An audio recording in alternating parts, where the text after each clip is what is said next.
Saudaraku terkasih,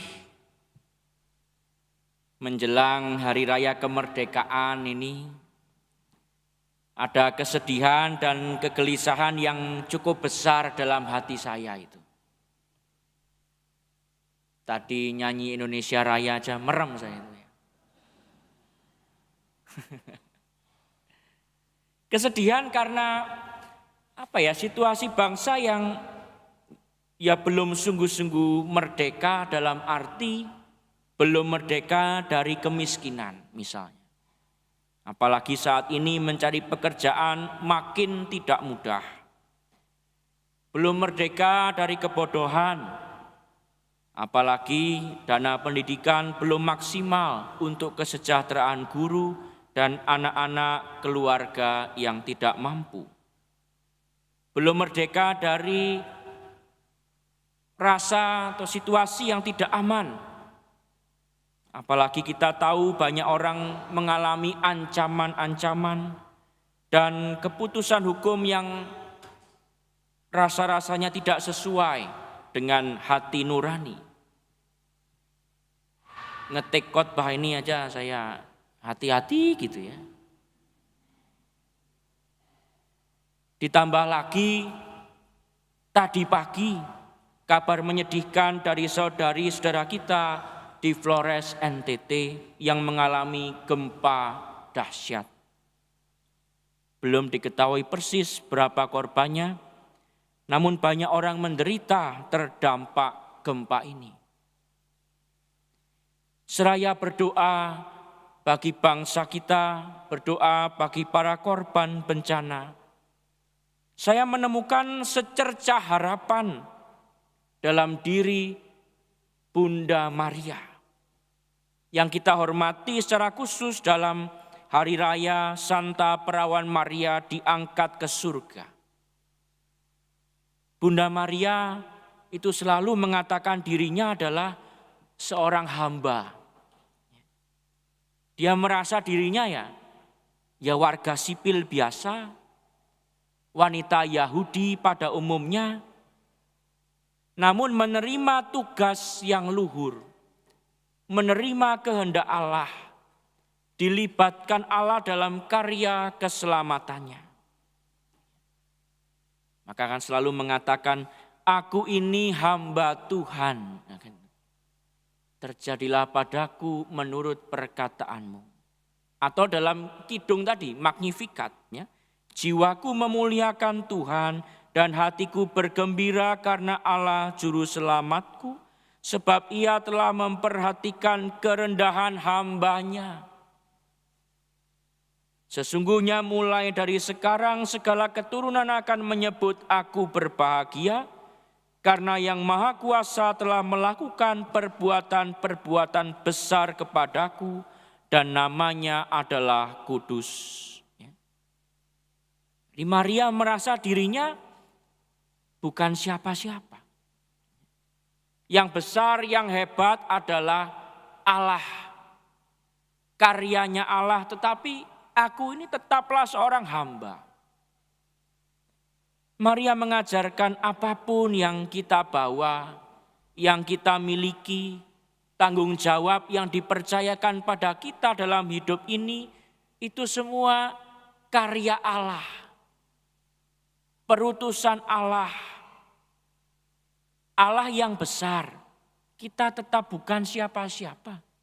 Kita ini cuma dipakai oleh Allah. Namun justru disitulah letak harapan kita. Menemukan secercah harapan. Bahwa Maria, manusia yang bukan siapa-siapa ini, menjadi kudus. Dihormati luar biasa dalam gereja, dikandung tanpa noda dosa, diangkat ke surga. Tidak ada sebelumnya yang diangkat ke surga. Maria ini diangkat ke surga.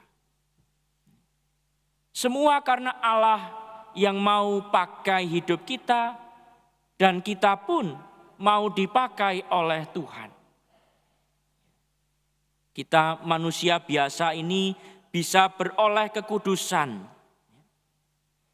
Kita bisa beroleh kemuliaan yang sama kalau kita mau dipakai sepenuhnya oleh Allah. Dan disitulah harapan ada. Melihat harapan. Maka Maria melanjutkan kidungnya. Ia memperlihatkan kuasanya dengan perbuatan tangannya dan mencerai-beraikan orang yang congkak hatinya. Ia menurunkan orang yang berkuasa dari tahtanya dan meninggikan orang-orang yang rendah. Dia melimpahkan segala yang baik kepada orang yang lapar dan menyuruh orang yang kaya pergi dengan tangan hampa. Dia menolong Israel hambanya karena mengingat rahmat-Nya seperti yang dijanjikannya kepada nenek moyang kita, kepada Abraham dan keturunannya untuk selama-lamanya.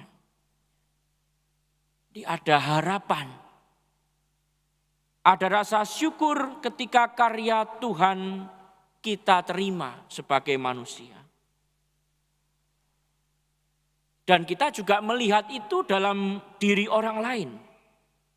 Orang lain yang menerima perutusan Tuhan. Menerima panggilan Tuhan, kehendak Tuhan dalam hidupnya. Persis saat Maria mengunjungi Elisabet dalam bacaan Injil. Dua wanita yang biasa-biasa saja, yang menerima dan mengalami kehendak Tuhan dalam hidupnya. Perjumpaan mereka itu ada rasa syukur. Ada harapan ketika mereka itu berjumpa. Ya mereka sedang tidak baik-baik saja dua-duanya. Elisabet mandul lalu dapat anak ini. Dengan Zakaria itu masih bisu, kan nggak bisa ngomong. Karena tidak percaya itu. Maria juga sama keadaannya. Mengandung, ya, tapi waktu itu belum menikah dengan Yusuf. Dengan kegalauan ini bagaimana? Ya? Situasinya juga tidak mudah. Tapi perjumpaan mereka ini, orang yang mengikuti kehendak Allah dua-duanya, membawa harapan. Belum lama saya kunjungan ke penjara dan berjumpa dengan seorang yang mengalami ketidakadilan. Ya, seminimal-minimalnya dia merasakan ketidakadilan atas hukum yang dijatuhkan padanya. Namun pribadi ini berkata pada saya ini sedang mengusahakan banding. Apapun yang terjadi saya akan menjalani semuanya dengan jujur. Dan saya pasrah sama Tuhan. Mohon doanya. Kata-kata itu membuat saya juga merasa luar biasa. Saya juga diajak untuk berjuang rasanya. Belum lama juga saya bertemu Bapak ojol ya, naik ojek. Yang pelek bannya itu sudah oleng. Saya naik motor itu sembahyang terus, saya doa terus. Goyang ini. Pelan-pelan gitu loh. Saya sampai tanya, Pak kok enggak diperbaiki toh Pak? Gitu ya. Jawabannya ya yang saya dapat buat sehari-hari dulu Om katanya. Apalagi anak masuk tahun ajaran baru ya sekolah. Oke, ya. Saya kasih lebih dan Bapak ojol itu begitu penuh syukur. Ini memberikan semangat juga untuk saya. Perjuangan yang luar biasa seorang bapak ini. Perjumpaan-perjumpaan dengan pribadi yang berjuang melakukan kehendak Tuhan dalam hidup ini memberi saya harapan.